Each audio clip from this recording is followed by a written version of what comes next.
প্রিয় বন্ধুরা, কেমন আছেন? আশা করি ভালো।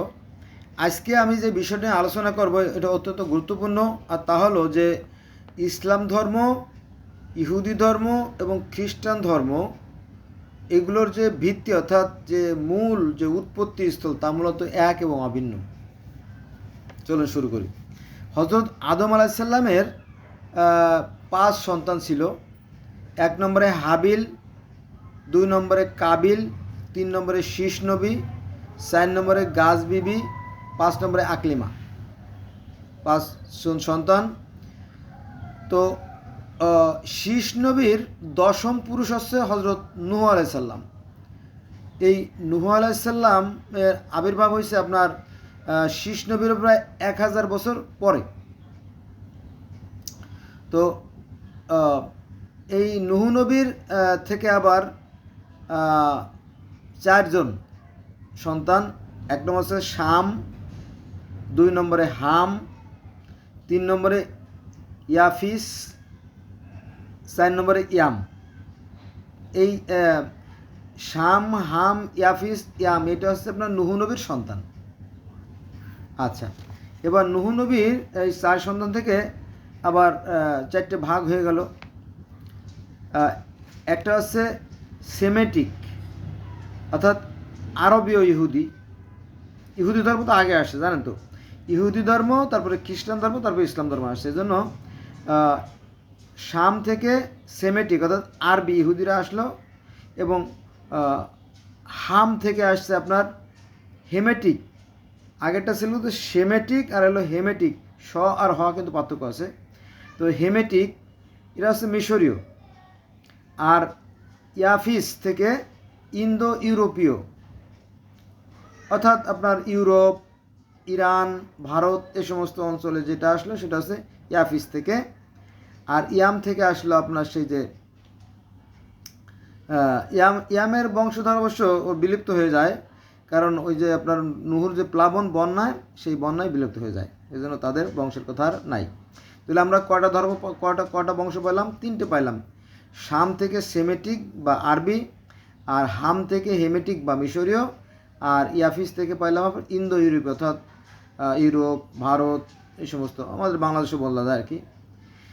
এরপরে সেই যে শাম থেকে সেমেটিক অর্থাৎ আরবি ইহুদি থেকে আবার চলে আসলো ইব্রাহিম। ইব্রাহিম নবীকে ইহুদিরা বলে কি? আব্রাম বা ইব্রাহিম। তো সেই ইব্রাহিমকে আমরা মুসলমানরাও কি ইব্রাহিম নবী বলি। এই একই ইব্রাহিমকে আমরাও ইব্রাহিম বলি, ইহুদিরা ইব্রাহিম বলে, খ্রিস্টানরা ইব্রাহিম বলে, এবং সবাই নবী হিসেবে মানে। এমনকি আপনি সনাতন বা হিন্দু ধর্মেও যদি যান, তো সেখানেও এই ইব্রাহিম বলতে আপনার প্রহ্লাদ মহাজনকে ইঙ্গিত করে আর কি। কিন্তু মানুষে জানে না, ধর্ম সম্বন্ধে জানে না অনেকেই, কিন্তু সে ধার্মিক সাজে বা ধার্মিক পরিচয় দেয়। এটাই, সবাই কিন্তু ধার্মিক, ঘরে ঘরে ধার্মিক পাবেন, কিন্তু প্রকৃত ধার্মিক আপনি পাবেন না। আচ্ছা, ইব্রাহিম আলাইসাল্লাম থেকে ইব্রাহিম আলাইসাল্লামের 2 স্ত্রী ছিল। ইব্রাহিম আলাইসাল্লামের 2 স্ত্রী হচ্ছে সারা, আর দ্বিতীয় স্ত্রী হচ্ছে হাজেরা। তো এই সারা থেকে জেরুজালেম মানে আজকে যে সেই যে ফিলিস্তিন, তারপরে ইহুদিদের যে দ্বন্দ্ব চলতেছে যে অঞ্চলটা, লেবানন, সিরিয়া, ওই সমস্ত অঞ্চলে আর জেরুজালেম অঞ্চল, তো ওখানে চলে গেল সারা। আর হাজেরা থেকে গেল মক্কায়। 2 স্ত্রী। তো 2 বিভক্ত হয়ে গেল, এবং 2 ভাগে ভাগ হওয়ার কারণে কি 2টা বংশ বা 2টা মতের সৃষ্টি হয়ে গেল। চলে সারা রইল জেরুজালেমে, আর হাজেরা গেল মক্কায়। এবার আসেন, এই যে সারা থেকে যে বংশের উৎপত্তি, আমরা জানি যে ইয়াকুব আলাইসাল্লামের যে বংশ অর্থাৎ বনি ইসরায়েল বংশের জন্ম হয় আর কি এই সারা থেকে। তো ইয়াকুব আলাইসাল্লামের থেকে বনি ইসরায়েল জাতি জন্ম। এই বনি ইসরাইল অর্থাৎ ইয়াকুব নবী, বনি ইসরাইল বলতে ইয়াকুব নবীর 12 পুত্র ছিল, জানেন তো আমরা, এটা মুসলমানরাও জানে যে 12 জন পুত্র ছিল। তো এই 12 জন পুত্র থেকে একটা আছে ইয়াহুদা বা ইহুদি জাতির সৃষ্টি।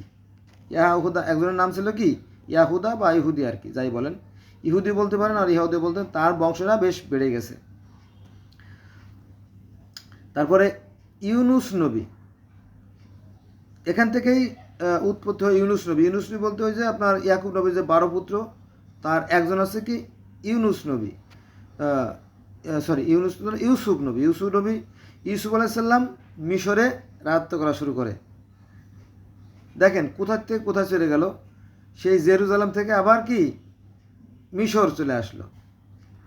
তো ইউসুফ নবী মিশরে রাজত্ব করত। তারপরে সেই যে জেরুজালেমে যে অন্যান্য ভাইরা থাকতো সেখান থেকে আবার যে 12 আরও যে ভাইরা ছিল 11 ভাই, সে ভাইদেরকে আবার নিয়ে আসলো, একটা মিশ্র জাতি সৃষ্টি হয়ে গেল আর কি। তো এই 12 ভাইয়ের রাজকীয় জীবন, তো তাদের মধ্যেও আবার কেউ কেউ ছিল অবাধ্য, আল্লাহর অবাধ্য ছিল। এই জন্য আল্লাহ তাদের প্রতি অবাধ্য হয়ে গেলেন। কাদের প্রতি? এই যে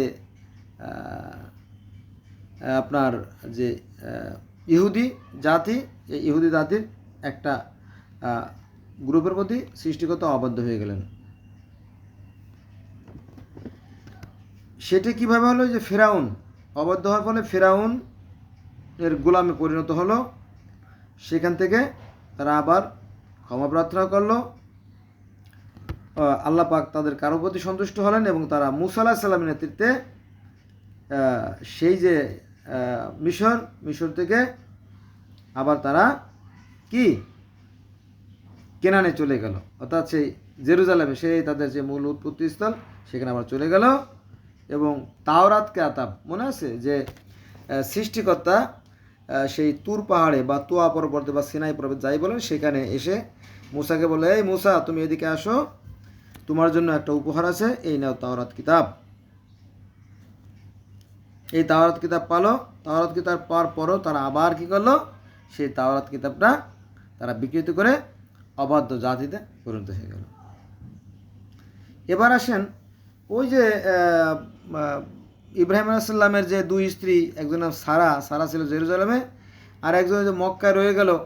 এই মক্কা থেকে বহুকাল পরে, বহু বছর পরে আসলো কে? হজরত ইসমাইল আলাইহিস সালাম। ইসমাইল আলাইহিস সালাম তো সারার মানে সারার এক পুত্র আর কি। ইসহাক এক ছেলে আর এক ছেলে। আচ্ছা, ইসমাইল আলাইহিস সালামের থেকে আবার বহু যুগ পরে আসলো হজরত মুহাম্মদ সাল্লাল্লাহু আলাইহি সাল্লাম। তাহলে এটা কিন্তু মূল কিন্তু ইব্রাহিম আলাইহিস সালাম থেকে আসছে। আচ্ছা, এই হজরত রাজা দাউদ, আমরা যাকে দাউদ নবী বলি, তাকে বলা হয় কি ডেভিড বা দাউদ। এই দাউদ আলাইহিস সালাম জেরুজালেম দখল করে, জানেন তো যে ওখানে একজন অত্যাচারী রাজা ছিল, জেরুজালেমে একজন অত্যাচারী রাজা ছিল, তার নাম ছিল জালুত। সে অন্যায় করত, মানুষকে কষ্ট দিত, লুটতরাজ করত। তো দাউদ তখন ছিল খুব কম বয়সের। সে কী করলো? এই রাজা জালুতকে হত্যা করে তিনি কী করলো? সেই রাজ্যের রাজা হলেন। তারপরে দাউদের পুত্র আবার সুলাইমান, এটা মুসলমানরাও জানে, ইহুদরাও জানে, খ্রিস্টানরাও জানে। তারপরে দাউদের পুত্র হলো সুলাইমান।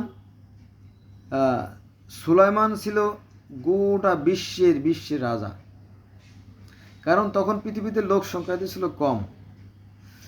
তো এই সুলাইমান আলাইহিস সালাম আজকের যে যে জেরুজালেমের যে মসজিদ নিয়ে ইহুদি, খ্রিস্টান এবং মুসলমানদের দ্বন্দ্ব, এই জেরুজালেমের মসজিদ তৈরি করে কেরা? এই দাউদ বা দাউদের যে পুত্র সুলাইমান, এরাই কিন্তু তৈরি করে। এ কথা কিন্তু আমাদের ইসলাম ধর্মে আছে যে সুলাইমান আলাইহিস সালাম কী করছিল? জিনদের দ্বারা এই যে জেরুজালেম মসজিদ তৈরি করছিল। কিন্তু যখন তিনি মসজিদ তৈরি করে তখন তিনি মারাও যান। তিনি মারা যাওয়ার পরেও লাঠিতে ভোর করে দীর্ঘদিন ছিলেন, কিন্তু সেই জেনরা বুঝতে পারে না যে সুলাইমান মারা গেছে। তারপর দীর্ঘদিন পরে হঠাৎ করে যখন সুলাইমান আলাইহিস সালাম সেই লাঠিতে ঘুণ ধরে এবং পড়ে যায়, তখন জেনরা বুঝতে পারে, হায় হায়, এ আমরা কি করছি? এই সুলাইমান তো ময়ূরে শক্ত রয়েছে, কিন্তু আমরা তার কথা মেনে চলছি বোকার মতো। হ্যাঁ, এরকম তো একটা কাহিনী আছে, লম্বা কাহিনী, হাদিসে গেলে আপনারা পাবেন এরকম। তো এই সুলাইমান আলাইহিস সালাম এর যে সংসদ ভবন, মানে যেখানে বিচার আচার হতো, যেখানে রাজকার্য পরিচালনা হতো, সেটি হচ্ছে মূলত এই যে আজকের যে জেরুজালেম যে মসজিদ, বা আমরা মুসলমানরা মসজিদ বললেও এটা তো আসলে মানে টেম্পল মাউন্ট বা সুলাইমানের সংসদ ভবন আর কি, বুঝছেন? এইটা আর কি। এই নামের পার্থক্য এবং চিন্তা চেতনার পার্থক্য কারণে আমাদের মধ্যে ধর্মে ধর্মে কি দ্বিধা বিভক্তি, মূল উৎস কিন্তু এক এবং অভিন্ন।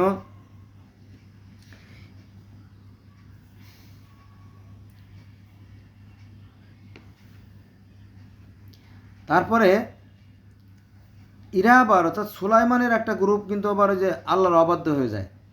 অবাধ্য কিন্তু সব যুগেই ছিল, অর্থাৎ ওই জেরুজালেমের আর কি, ইহুদিরা আর কি। তো জেরুজালেম থেকে তারা বিতাড়িত হয়ে যায়। এটা কীভাবে হয়? সেটা হচ্ছে এই যে যে জেরুজালেমের যে মসজিদ, এইটা মূলত আপনার ইউরোপ, আফ্রিকা আর হচ্ছে আপনার এশিয়া, এই তিনটে মহাদেশের একটা সংযোগস্থল এবং খুবই সমৃদ্ধ একটা নগরী বা শহর আর কি। ফলে বিভিন্ন সময় বিভিন্ন রাজারা এই শহরটাকে আক্রমণ করছে, দখল করছে, আবার হাতছাড়া হয়ে গেছে। মানে যুদ্ধবিগ্ন লেগেই ছিল, এখনও যেমন লেগেই আছে একেবারে। হ্যাঁ, হাজার হাজার বছর ধরে এই জায়গাটা যুদ্ধবিগ্ন লেগে আছে। এটা কার ইচ্ছে? আল্লাহর ইচ্ছে কিনা জানি না। যাই হোক, তো এখানে নেবুচাঁদ নেজার নামক একজন, উনি ছিল ইরাকের একজন অত্যাচারী রাজা। তিনি এটা দখল করে এবং 2000 আর কি এই তারপরে এই জায়গাটা, এই যে জেরুজালেমের যে জায়গাটা, এখানে ঈসা আলাইসাল্লাম, আমরা মুসলমানরা যাকে ঈসা আলাইসাল্লাম হিসেবে চিনি, অর্থাৎ মাসি বলে এটা ইহুদিরা বা খ্রিস্টানরা। তো এই বেথেলহেম নামক একটা শহর আছে। এই যে জেরুজালেম, বর্তমানে যে জেরুজালেম, এই জেরুজালেমে বেথেলহেম নামক একটা শহর আছে। সেই শহরে আবার মসিহ বা ঈসা নবীর জন্ম। সেই গোয়ালঘরে অনেক কাহিনী, তার জন্ম সেখানে। এবং ঈসা নবীকে যে শুলে চড়ানো হয় অর্থাৎ হত্যা করার জন্য, সেটাও কিন্তু এই জেরুজালেমে অবস্থিত। বোঝা গেছে? তো মুসলমানদের দাবি যে ইসলাম ধর্মের যখন সূচনা হয়, তখন দ্বিতীয় খলিফা ওমর কিছু লোকজন এই জেরুজালেমে পাঠাইছিল জেরুজালেম দখল করার জন্য। তো তারা কেউ কেউ থেকে গেছিল। এই সূত্র ধরে তারা দাবি করে যে এই মসজিদটা আমাদের, কিন্তু আসলে না, এটা সঠিক না। কারণ 5000 বছর আগে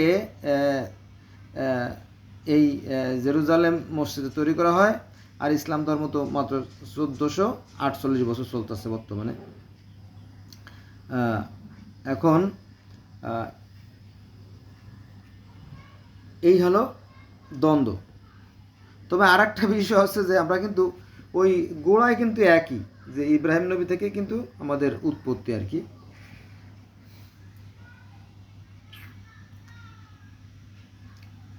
আবার এই যে ঈসা নবী বা মাসিহ, এই মাসিহকে হত্যার একটা কাহিনী আছে।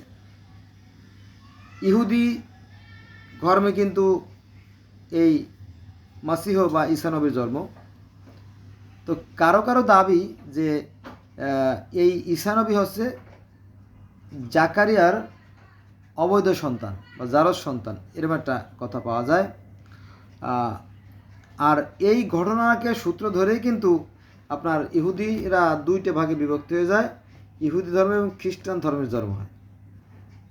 মানে এই যে ইহুদি থেকে খ্রিস্টান ধর্মের জন্ম হলো, এটা কারণ থাকতে হবে। তো ঈসা নবী যখন ধর্ম প্রচার শুরু করলো এবং বলো যে তোমরা আসো, সত্যের পথে আসো, ন্যায়ের পথে আসো, কল্যাণের পথে আসো, আদর্শের পথে আসো, কারণ রাজারা অত্যাচারী, তারা অনবিচারী, আর তাদের 5 গোলাম আছে, তারাও অত্যাচারী, তারা মানুষকে শাস্তি দেয়, কষ্ট দেয়। তো যখন ঈসা আলাইহিস সালাম যখন এইভাবে ন্যায়ের বাণী, আদর্শের বাণী, সত্যের বাণী প্রচার করা শুরু করলো, তখন একদল আলেম ওলামা তারা তার বিরুদ্ধে সেই যে রোম সম্রাট তার কাছে নালিশ করে দিল যে ঈসা নবী আপনার বিরুদ্ধে কথা বলতেছে। তখন সেই রোম সম্রাট যে হিরাক্লিয়াস বলেন আর পিলাত, তিনি তো অবিবেচক নন, তিনি কিন্তু তাকে হত্যা করতে রাজি ছিল না। কিন্তু একদল আলেম ওলামা, এই আলেম ওলামাদের দেখবেন চুলকানি অ্যালার্জি সবসময় বেশি, এখনও বেশি আছে। যেমন আমাদের বাংলাদেশে যে সমস্ত আলেম ওলামা আছে বা ভারতে, পাকিস্তানে যে সমস্ত আলেম ওলামা আছে, সবার কিন্তু অ্যালার্জি আছে, বিশেষ ধরনের অ্যালার্জি আছে। তো এই আলেম ওলামাদের অ্যালার্জি চিরকালই বেশি ছিল। এই আলেম ওলামারা বারবার ঈসার বিরুদ্ধে কী হয় নালিশ করে, পরে একান্ত বাধ্য হয়ে পরে সেই ঈসা আলাইহিসসালামকে শুলে চলায় হত্যা করে। বোঝা গেছে? তো যখন তাকে হত্যা করে তখন এই ইহুদিদের মধ্যে দুটো দল হয়ে যায়। একটা ঈসা নবীর পক্ষে, তারা হয়ে গেল খ্রিস্টান, আর যারা ইহুদি ধর্মে রয়ে গেল তারা হচ্ছে ইহুদি। এখান থেকে দুটো দলের সৃষ্টি। এখন এই যে ঈসা নবীর মৃত্যু, এটি নিয়ে অনেক মতভেদ আছে। কেউ বলে যে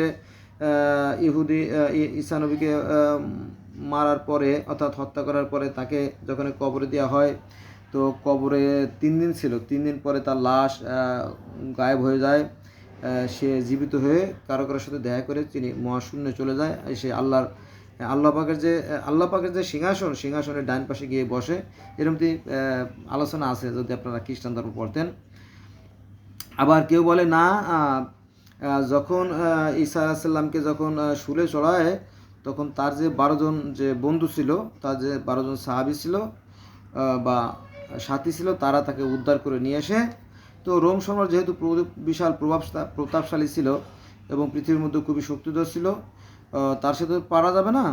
তখন ঈসা আলাইহিস সালাম সেখান থেকে পালাইয়ে চলে আসে আপনার বর্তমান যে Bharat, India, that's mean India যে কাশ্মীরের শ্রীনগর একটা জায়গা আছে, সেই শ্রীনগরে সেখানে তিনি চলে আসে এবং এখানে এসে তিনি ইসলামের মানে ধর্ম প্রচার করে এবং এই শ্রীনগরে তিনি মারা যায় এবং এই শ্রীনগরে ঈসা নবীর মাজার আছে। এ কথা গাঁজাখড়ি কথা না। আমাদের মুসলমান, আমি যেহেতু মুসলমানের সন্তান, আমাদের মুসলমানদের মধ্যেও আহমদে মুসলিম জামাত যে দল আছে, তারাই বলে যে হ্যাঁ, এ কথা সত্যি যে ঈসা নবী পালায় চলে আসে এবং ঈসা নবীর মাজার সেই যে কাশ্মীরের শ্রীনগরে সেখানে আছে। এইভাবে নানান মতভেদ, বুঝছেন? দেখেন যে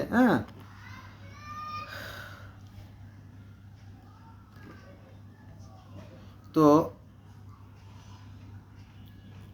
যখন ঈসা আলাইহিস সালামকে যখন হত্যা করা হয়, তখন তো ইহুদরা খুশি হয়ে যায় যে না, তাই না, তাকে মারতে পারছি। কিন্তু খ্রিস্টানরা ব্যতীত হয়, অর্থাৎ যারা ঈসা নবীর অনুসারী, ফলে তার দুটো গ্রুপে তৈরি হয়। এবার কিছু কথা না বললেই নয়, আমরা যদি সনাতন ধর্ম যদি পড়ি, যদিও সনাতন ধর্ম পুরাতন ধর্ম, প্রাচীন ধর্ম, বহু পুরাণ বলে আমরা সেটাকে তুচ্ছ তাচ্ছিল্য করি, কিন্তু না, এখানেও সেই যে আপনার ইব্রাহিম নবীর কাহিনী, সম্ভবত সেই কাহিনীটা ও সনাতন বা হিন্দু ধর্মে আছে। তবে অত্যন্ত পরিতাপের বিষয় হলেও সত্য এই যে সনাতন ধর্মের অধিকাংশ ভাইয়েরা ধর্ম সম্বন্ধে তারা উদাসীন, তারা ধর্ম জানে না। আমরা মুসলমানদের মধ্যে শতকরা প্রায় 98% বা 95% মুসলমানের সন্তানেরা ধর্ম সম্বন্ধে কিছুই জানে না, কিন্তু কি ধর্ম নিয়ে তর্ক করতে উস্তাদ। ইহুদিদের মধ্যেও একই কথা। তো বিষয়টা হচ্ছে কি যে আমাদের নবী মুহাম্মদ সাল্লাল্লাহু আলাইহি ওয়াসাল্লাম যখন মিরাজে গেছেন না আমাদের নবী, মিরাজে গিয়েছিলেন। তো আজ থেকে 5,000 বছর আগে যে পার্সিয়ান ধর্ম বা পারস্য ধর্ম, সেখানেও কিন্তু মিরাজে যাওয়ার কাহিনী আছে। এরকম বহু ধর্মে মিরাজে যাওয়ার কাহিনী আছে, কিন্তু মুসলমানরা সেটা মানতে রাজি না। হ্যাঁ, মুসলমানরা একটু তর্কবাজ, তারা বলে যে তোমার ছেলেটাকে সরাও, আমার মেয়েটাকে শোয়াই, এরকম আর কি। তারপরে এই মিরাজে যাওয়ার কাহিনী সনাতন ধর্মে আছে। সনাতন ধর্ম বা হিন্দু ধর্মের যারা ধর্মগুরু, যারা পুরোহিত, যারা ব্রাহ্মণ, তারাও কিন্তু আগে স্বর্গে যাওয়া আসা করতো প্রায়। তো একবার যখন ব্রাহ্মণরা স্বর্গে গেল ভগবানের সাথে বা ঈশ্বরের সাথে দেখা করার জন্য, তো ওই যে স্বর্গে যে দারোয়ান ছিল, দ্বাররক্ষক, দুইজন দারোয়ান, একজনের নাম হচ্ছে জয় আর একজনের নাম বিজয়। তো তারা একটু এই ব্রাহ্মণদের পরে তুচ্ছ তাচ্ছিল্য করতো, মানে কোনো মূল্য দিল না, অনেক সময় বসায় রাখলো, দাঁড়ায় রাখলো। তারপরে ঘটনা অনেক লম্বা, আমি সেখানে যাচ্ছি না, সংক্ষিপ্ত করে দিচ্ছি, যেহেতু অলরেডি 22 মিনিট হয়ে গেছে এর আগের কথা। তারপরে উনি কী করলো, অনেক সময় দাঁড়া করে রাখার পরে বা একটা বেয়াদবি করার পরে, অনেক পরে যখন এই ব্রাহ্মণরা যখন ভগবানের কাছে গেল, ঈশ্বরের কাছে গেল, ঈশ্বরের কাছে গেলে পারে তখন ঈশ্বর বলল যে কী খবর হে মানব সন্তানেরা, হে মানব শিশুরা, হে মানব সন্তানেরা, কি খবর, পৃথিবীর খবর কি, পৃথিবী কীভাবে কী চলাচল করতেছে। তখন সবাই কুশলাতে বলল যে না, পৃথিবী ভালোই, তবে এরকম এক ধরনের নতুন রোগ আসছে, এটার সমাধান কী, ইত্যাদি ইত্যাদি অনেক অনেক কথা যা যা বলার আর কি। যেমন মেরাজে গিয়ে নবী রাসূলুল্লাহ যেসব কথা বলে থাকে, নতুন কথাবার্তা বলা হয়েছিল। তো বললো যে আপনার দারোয়ান তো বেয়াদবি করছে। কী বেয়াদবি করছে? যে এরকম আমাদেরকে কষ্ট দিচ্ছে। তাই ডাকো তাদের। পরে আরও তো ফেরেশতা আছে বা ঈশ্বরের যে দেবতারা থাকে বা অ্যাঞ্জেল বলে যাকে, অ্যাঞ্জেল বা দেবদূত, অনেকে অনেক এক একজন একটা ভাষায় বলে।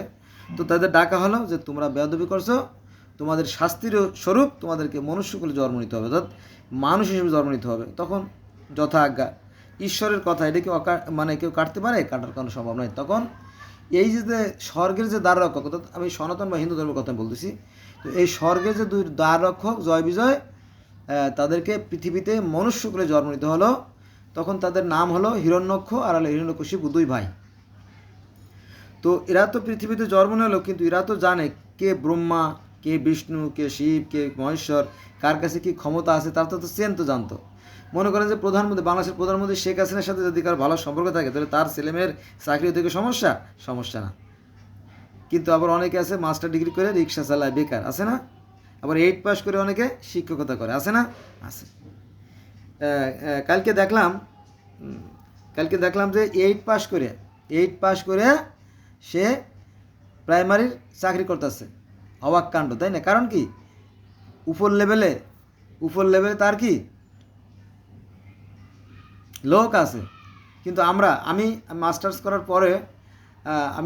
করার পরে আমি গেলাম আপনার কই, আমার তো চাকরি হলো না। একবার তো যায়নি, আপনি তো চেষ্টা করেন নাই না। আমি শতবার গেছি। শেখ সেলিমের কাছে গেছি 100 বার, কর্নেল ফারুক সাহেবের কাছে গেছি, স্বরাষ্ট্রমন্ত্রীর কাছে গেছি, স্বাস্থ্যমন্ত্রীর কাছে গেছি, বনমন্ত্রীর কাছে গেছি, আইনমন্ত্রীর কাছে গেছি। আইনমন্ত্রী মানে এরমতি আর কি, বহু পররাষ্ট্রমন্ত্রীর কাছে গেছি, হামদাদের এমডির কাছে গেছি, ইউসুফ হারুন সাহেবের কাছে গেছি, শত হাজার বার গেছি, কিন্তু আমার হয় নাই। কারণ কি, আমার বড় ভাইও ছিল না, বাবাও ছিল না, টাকাও ছিল না। কিন্তু 8 পাস করেও আপনার প্রাইমারি চাকরি করে আসছে। এটা জানলাম কি ভাই, এই যে 5 তারিখে প্রধানমন্ত্রী শেখ হাসিনা পালায় চলে গেছে দেশ থেকে, তারপরে এই সমস্ত কিছু সিক্রেট মানে কি, গোপন সিক্রেট আউট, সত্য কথা প্রকাশ হয়ে যাচ্ছে, চোর বাটপাড়া ধরা পড়ে যাচ্ছে। যাক, আমি চুরি করি নেই বাবা, আমি ধরাও পড়বো না আশা রাখি। তো যেটা বলছিলাম যে সেই যে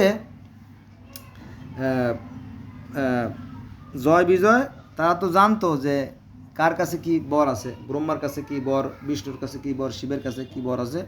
তারা তাদের কাছ থেকে শক্তি ক্ষমতা চেয়ে নিল, এভাবে চেয়ে নিল যে তারা জানি মৃত্যুবরণ না করে। অমর হয়ে থাকে। না জানি দিনে মরে, না জানি রাতে মরে, না জানি শূন্য স্থলে একটা বর নিল, তারা তো অনেক শক্তিশালী হয়ে গেল, পৃথিবীতে তারা তাদের শক্তির মাত্রা বাড়াই দিল এবং গোটা পৃথিবীর মধ্যে তারা ছিল রাজা। কারা? এই হিরণ্যক্ষ আর হিরণ্যকশিপু দুই ভাই। যাই হোক, তো সৃষ্টিকর্তা যিনি নারায়ণ, যিনি গোবিন্দ, যিনি হরি, যিনি ঈশ্বর, যিনি প্রজাপতি, যিনি আল্লাহ, যিনি যাহ, যিনি মাবুদ, কেউ বলে টিয়ান, কেউ বলে তাও। পৃথিবীর এক একটা ধর্ম এক এক নামে ডাকে, কেউ বলে রা, কেউ বলে আহুরা মাজদা সৃষ্টিকর্তাকে। এটা নিয়ে অন্যদিন আলোচনা করব। তো যাক, তো সেই সৃষ্টিকর্তার কাছ থেকে যখন ক্ষমতা নিয়ে আসলো, ক্ষমতা পাওয়ার পরে তারা কি করলো? তারা অত্যাচারী হয়ে গেল, পৃথিবীতে নানান ধরনের অবিচার শুরু করে দিল। ওই যে আমাদের ইসলাম ধর্মে আছে যে আজর মূর্তি পূজা করত, আর এই প্রহ্লাদের পিতা অর্থাৎ কি জানি বললাম, হিরণ্যকশিপু, সেরাও মূর্তি পূজা করত। অসুরের মানে অন্যায়ের পূজা করত। তো সৃষ্টিকর্তা ভগবান নারায়ণ, হরি, গোবিন্দ তিনি অসন্তুষ্ট হয়ে গেলেন। অসন্তুষ্ট হয়ে যাওয়ার পরে দেখলেন এটাকে সাহায্য করতে হয়। সৃষ্টিকর্তা কিন্তু মানুষ দিয়ে মানুষকে সাহায্য করে। যেমন আমাদের বাংলাদেশে যে একটা ইতিহাস হয়ে রইল যে দ্বিতীয়বার স্বাধীন, গত 5/8/2024 সাল এই তারিখে প্রধানমন্ত্রী শেখ হাসিনা এদেশ থেকে পালাই চলে গেল। এই পরে যত শত এমপি, মন্ত্রী, চেয়ারম্যান, সচিব, হাজার লোক, কেউ কাপড় খুলে, কেউ দাড়ি চাইছে যেমন সালমান এফ রহমান, কেউ কলব দিয়ে, কেউ অন্য রকমের চেহারা বানায়, মানে সাদা চেহারা কালা বানায়, যে যেভাবে পারছে লুকায় চলে গেছে। বুঝা গেছে? এটা একটা উজ্জ্বল দৃষ্টান্ত। তো যাক, তো সৃষ্টিকর্তা কি করলেন? একটা যুদ্ধে এই হিরণ্যকশিপুদের এক ভাই নিহত হয়ে গেল। আর একবার ঘরে জন্ম দিল একজন ন্যায় এবং সত্যবান দেবতা, আমরা তাকে বলি ফেরেশতা, অনেকটা ওরকম সুন্দর একটা মানুষ। তার নাম আছে প্রহ্লাদ মহাজন। মানে সেই জয় বিজয় থেকে আসলো হিরণ্যকশিপু, আর হিরণ্যকশিপু জন্ম নিল প্রহ্লাদ মহাজন। এই প্রহ্লাদ মহাজন সবসময় ন্যায় নীতি আদর্শের কথা বলতো এবং সবসময় হরি বলতো। হরি মানে আল্লাহ, হরি শব্দের অর্থ আল্লাহ বা নিরাকার আল্লাহ। এই হরি শব্দের অর্থ মুসলমানরা জানবে না, কারণ তারা তো কুয়ার ব্যাংকের মতো একটা নির্দিষ্ট জায়গায় আছে। কিন্তু আমি জানি, কারণ আমি পৃথিবীর বিভিন্ন ধর্মের একজন ছাত্র, শত ধর্মের ছাত্র। তো এই হরি মানেও সেই নিরাকার আল্লাহ। তো সে দিবারাত্রি হরি বলতো। তো এটা তার বাপের কাছে ভালো লাগে নাই। তখন সে বাবা বলল যে ওই এক ছেলে আমার দরকার নাই, যে বাপের সম্মান রাখে না, ওরে মেরে ফেলা। তখন পাহাড়ের উপর থেকে তার ধাক্কা দিয়ে ফেলে দেওয়া হলো, কিন্তু পাহাড় থেকে ধাক্কা দিয়ে পড়েও না, মরেও না। সাপে দংশন করে, কিন্তু সাপের বিষক্রিয়া তার কাজ করে না। তারপরে তার বুকে পাথর বেঁধে পানির মধ্যে ফেলে দেয়, তাতেও সে ডোবে না। তারপরে হাতি দিয়ে পাড়ায়, তার হাতিতে পাড়াইলেও সে মরে না। তলোয়ার দিয়ে কাটতে গেলেও কাটে না। কে? এই প্রহ্লাদ মহাজন, অর্থাৎ হিরণ্যকশিপুর যে পুত্র প্রহ্লাদ মহাজন, তার ক্ষয় লয় কিছু নাই। তখন সবাই বসে গেল মিটিংয়ে, গোটা সভা সহ বসে গেল যে কীভাবে ধ্বংস করা যায়। তখন সিদ্ধান্ত হলো যে আগুন জ্বালাও, আগুন কাঠ দিয়ে বিশাল অগ্নিকুণ্ডলী তৈরি করা হলো, যে এই আগুনের মধ্যে দিলে আর কোনো ফাজলামতি নাই, পুড়িয়ে ধ্বংস হয়ে যাবে। তখন এই প্রহ্লাদ মহাজনকে আগুনের মধ্যে ফেলে দেওয়া হলো। আগুনের লেলিহাম শেখা, অর্থাৎ সেই দাহ এতই প্রচণ্ড ছিল যে আগুনের কাছে যেতে পারতেছিল না। তখন একটা বাঁশ গাড়ছে, গাছ গাড়ছে, আর একটা গাছ এভাবে ঘুরে এভাবে দিয়ে এভাবে ক্যারেনের মতো ভিতরে ফেলে দিয়েছে। তো এটা চড়ক পূজা, হিন্দুদের যে চড়ক পূজা মূলত এখান থেকে উৎপত্তি হয়েছে। চড়ক পূজা করে, এটা চড়ক গাছ। মানে আজকাল যে ক্রেন আছে না, চায়না জাপানি যে ক্রেন দিয়ে আমরা বড় বিল্ডিং তৈরি করি, অনেকটা রূপ দিই মেশিন দিয়ে, সেই প্রহ্লাদ মহাজনকে আগুনে ফেলে দেওয়া হয়। কিন্তু সেই আগুনে প্রহ্লাদ মহাজনকে পোড়ায় না, সেখানে ফুল বাগানের মতো সেখানে সে খুব আরামাসে থেকে যায়। পরে বাবা ব্যর্থ হয়ে যায়, পরে সেখান থেকে সে যখন ফিরে আসে, তখন সেই হিরণ্যকশিপু বলে যে এই তোর ভগবান কোথায় থাকে রে, তোর সৃষ্টিকর্তা তোর আল্লাহ কোথায় থাকে? বলে তিনি সর্বোচ্চ বিরাজমান, তিনি সর্বোচ্চ বিরাজমান। আমরা যেমন মুসলমানরা বলি যে আল্লাহ সর্বোচ্চ বিরাজমান, হরিও তেমনি সর্বোচ্চ বিরাজমান। কিন্তু আমরা এই যে মুসলমান না জানার কারণে আমরা একটা ধর্ম আর এক ধর্মকে গালি দেই। আমরা হিন্দুদেরকে বলি কাফের, আর হিন্দুরা আমাদেরকে বলে কি মেলেচ্ছ বা অপবিত্র বা নোংরা। বোঝা গেছে? একই কথা। যাক, এই সমস্যা, দুনিয়াতে যত সমস্যা, এই সমস্যার মূল কারণ হচ্ছে এই অজ্ঞতা, না জানার কারণে। তারপরে বলো যে তিনি সর্বোচ্চ বিরাজমান করে, আমার যে সিংহাসন, এখানেও কি সে তোর আল্লাহ আছে, হরি আছে? হ্যাঁ আছে। তখনও কিন্তু হিরণ্যকশিপুর রাগ কমে নাই। সে কী করলো? সেই সিংহাসনে মারলো লাথি, লাথি মারলে তখন আর বেচা যায় কোথায়? সেখান থেকে নরসিংহ, নিচে হলো নর আর উপরে হলো সিংহ, সেই নরসিংহ বের হয়ে এসে তারপরে সিংহের কাছে গায়ের ফাজলামি চলে, হিরণ্যকশিপুর ধরে। ধরার পরে এটা সন্ধ্যাও ছিল না, আবার রাতও ছিল না, এটা ভূতলও ছিল না, আবার শূন্যও ছিল না, ঠিক মাঝামাঝি জায়গায় রানের পর, মানে রান বোঝা থোড়া আর কি, আমাদের পায়ের পর রেখে তার কলিজাটা এরকম ছিঁড়ে ফেলে, ছিঁড়ে তার যে হৃৎপিণ্ড যেটা আর কি সেটা ছিঁড়ে ফেলে তারপরে হিরণ্যকশিপুর পতন হয়, ধ্বংস হয়। তারপরে এই যে প্রহ্লাদ মহাজনের যে জয় জয় জয় জয় শান্তির হ্যাঁ বার্তা চারিদিকে ছড়িয়ে পড়ে এবং তিনি খুব শান্তির সহিত রাজত্ব করতে থাকেন। এবং তারপরে সেই প্রহ্লাদ মহাজনের আরও সন্তান হলো, তারাও বিভিন্ন প্রদেশে গিয়ে বিভিন্ন শান্তির বার্তা শুরু করে দিল, তাদের ঘরে আরও সন্তান হলো। এইগুলো আমার মনে নাই, এই মুহূর্তে মনে নাই। এরকম তো বিশাল কাহিনী। আপনারা যদি দেখেন এই আর কি, আসলে পৃথিবীতে যত ধর্মই দেখেন প্রত্যেকটা ধর্মই সুন্দর, প্রত্যেকটা ধর্ম একজন সৃষ্টিকর্তার বলে, মানে গোটা পৃথিবীতে 4300 ধর্ম আছে, সবাই একজন সৃষ্টিকর্তার কথা বলে, হ্যাঁ, এবং সত্য সুন্দর কল্যাণের কথা বলে। কিন্তু কিছু মূর্খরা আছে যারা ধর্ম নিয়ে বাড়াবাড়ি করে, মারামারি করে, খুনোখুনি করে, বলছেন এরা মূর্খ। মূর্খ। এত ধর্মের প্রয়োজন হয় না, কারণ সৃষ্টিকর্তা পৃথিবীর প্রত্যেকটা প্রাণীকে ভালো মন্দের জ্ঞান দিয়ে দিয়েছে। জ্ঞানকে যদি আমরা কাজে লাগে চলি, সেটাই মনে হয় এনাফ। সো বন্ধুরা, অনেক হয়ে গেছে, প্রায় 32-33 মিনিট হয়ে গেছে। আমি তো আসলে তড়িঘড়ি কথা বলতেছি, আমি আবার কাজে বের হয়ে যাব। যদি ভুলভ্রান্তি হয়ে থাকে প্লিজ ক্ষমা সুন্দর দৃষ্টি থাকবেন আর আমার সাথে থাকবেন। সবাই ভালো থাকবেন। ধন্যবাদ সবাইকে।